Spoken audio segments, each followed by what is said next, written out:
What's worse is we were a hard luck class, and we had about 8 or 9 of our graduates from my section who were killed in Vietnam. And some of those guys I knew pretty well. I've thought about them so many times. And a few cases you don't know what happened to them. They just took off, never came back.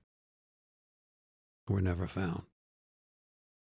Worse to have that kind of quote wash out than the other. than the other kind.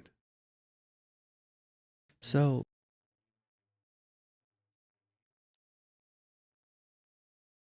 Neil Grinke was one of the guys. He was had a good ability to draw, to paint, to draw, and he decorated our helmets, our flight helmets.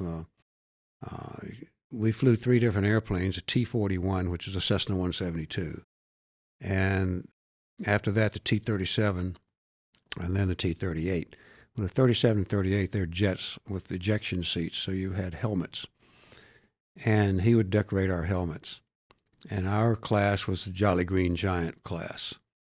And so he'd paint the Jolly Green Giant on it, holding a T-38, and put our names up here over your eyes.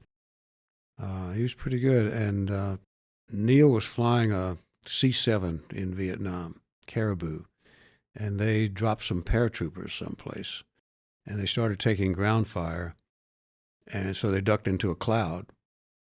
And turned out that was a cloud around the top of a mountain. So they hit the mountain, and that was it.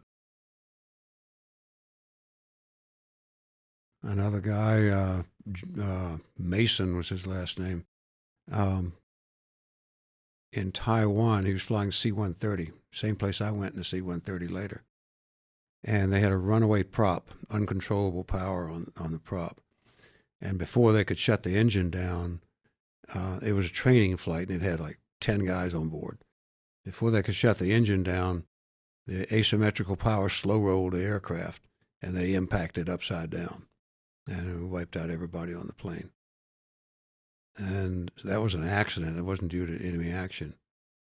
Another guy that I knew over there was a major at the time, and he was not in my class. I just knew him in the squadron overseas.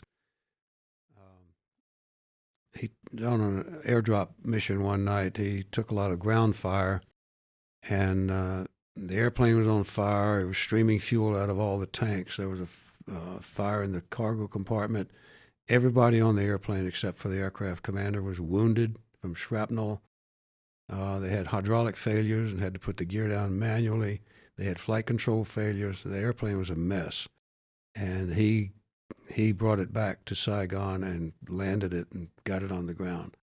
Then I talked to him about it that night. The next night, we all went out to do more airdrops, and his plane was hit and was shot down and lost his life. So, you're talking to the guy one night, and the next night he's gone.